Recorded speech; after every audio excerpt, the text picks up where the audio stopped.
ಒಂದು ರಾಷ್ಟ್ರೀಯ ಹೆದ್ದಾರಿ ಕಾಮಗಾರಿ ಈ ಒಂದು ಸಣ್ಣ ಗುಡಿಯಿಂದಲೇ ಬದಲಾಗಿತ್ತನ್ನೋ ವಿಷಯ ನಿಮಗೆ ಗೊತ್ತಾ? ಈ ದೇವಸ್ಥಾನ ಇರೋದು ನಮ್ಮ ಹುಬ್ಬಳ್ಳಿ ತಾಲೂಕಿನ ಕೊಟಗುಣಶಿ ಗ್ರಾಮದೊಳಗ ಒಂದು ರಾಷ್ಟ್ರೀಯ ಹೆದ್ದಾರಿ ಬಾಜುಕ ಐತಿ. ಈ ಹೆದ್ದಾರಿ ಯಾವಕಿನ ಮುಂಚೆ ಇಲ್ಲಿ ಒಂದು ಸಣ್ಣದ ರೋಡ್ ಇರ್ತೈತಿ. ಆ ರೋಡಿನ ಬಾಜುಕ ಒಂದು ಪುಟ್ಟ ದುರ್ಗಮ್ಮಂದ ಗುಡಿ ಇತ್ತು. ಆಮೇಲೆ ಇಲ್ಲಿರೋ ಸಣ್ಣ ರೋಡನ್ನ ದೊಡ್ಡದಾಗಿ ಮಾಡ್ಬೇಕಂತಂದ ರಾಷ್ಟ್ರೀಯ ಹೆದ್ದಾರಿ ಕಾಮಗಾರಿ ಕೆಲಸ ಶುರುವಾಕೈತಿ. ಕಾಮಗಾರಿ ಮಾಡೋ ಟೈಮ್ ಒಳಗ ಈ ರೋಡಿನ ಬಾಜು ಇದ್ದ ಸಣ್ಣ ಗುಡಿ ಅಡ್ಡ ಬರಾಕಂತೈತಿ ಅಂತಂದ ಈ ಗುಡಿನ ತೆರವು ಮಾಡೋ ಪರಿಸ್ಥಿತಿ ಬಂದ್ಬಿಡ್ತೈತಿ. ಆದ್ರೆ ಗುಡಿ ಕೆಡವಿದ ಮೇಲೆ ನಡೆದ ಘಟನೆ ಮಾತ್ರ ಎಲ್ಲಾರನು ಬೆಚ್ಚಿ ಬೀಳಿಸ್ತೈತಿ.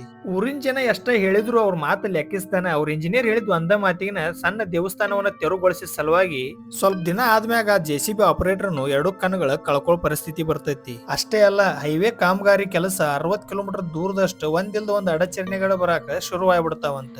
ಇದೆಲ್ಲ ಆಗಂತಿದ್ದ ದೇವಿ ಪವಾಡದಿಂದ ಅಂತೇಳಿ ಎಲ್ಲಾರು ಅವ್ರು ಮಾಡಿದ ತಪ್ಪಿಗೋಸ್ಕರ ಅವ್ರ ಸ್ವಂತ ರೊಕ್ಕಲಿನ ದೇವಿಗೊಂದು ಮೊದಲಿದ್ದ ಜಾಗದಾಗನ ಗುಡಿ ಕಟ್ಟಿ ಮೊದಲಿನಂಗ ಅವರು ರೋಡಿನ ಕೆಲಸನ ಗುಡಿ ಬಿಟ್ಟು ಪ್ರಾರಂಭ ಮಾಡ್ತಾರಂತ. ಈ ದೇವಸ್ಥಾನ ನೀವ್ ಏನಾದ್ರೂ ನೋಡ್ಬೇಕ್ರಿಪ್ಪ ಅಂತಂದ್ರ ಹುಬ್ಬಳ್ಳಿಯಿಂದ ಕೇವಲ 6 ಕಿಲೋಮೀಟರ್ ದೂರದಲ್ಲಿರೋ ಕೊಟಗುಣಶಿ ಗ್ರಾಮದೊಳಗ ಇವಾಗ ಅದು ರಾಷ್ಟ್ರೀಯ ಹೆದ್ದಾರಿ ಬಾಜುಕ ಐತಿ. ಅಷ್ಟ ಅಲ್ರಿಪ್ಪ, ಪ್ರತಿ ಅಮಾವಾಸ್ಯೆಗೊಮ್ಮೆ ಬರೋ ಭಕ್ತರಿಗೆ ಇಲ್ಲಿ ಅನ್ನ ಪ್ರಸಾದನೂ ಇರ್ತೈತಿ. ಪ್ರತಿದಿನ ಲಕ್ಷಾಂತರ ಭಕ್ತರು ದೇವಿ ದೇವಸ್ಥಾನದ ಮುಂದೆ ಹಾದೋಗಾಗ ಸಾಮಾಡಿ ನಮಸ್ಕಾರ ಮಾಡಿ ಹೋಗ್ತಾರ. ನೀವೇನಾದ್ರೂ ದುರ್ಗಮ್ಮನ್ ದೇವಸ್ಥಾನಕ್ಕ ಮುಂಚೆ ಬಂದಿದ್ರಿಪ್ಪ ಅಂತಂದ್ರ ನಿಮ್ಮ ಅಭಿಪ್ರಾಯಗಳನ್ನ ಹಂಚ್ಕೊಳ್ರಿ.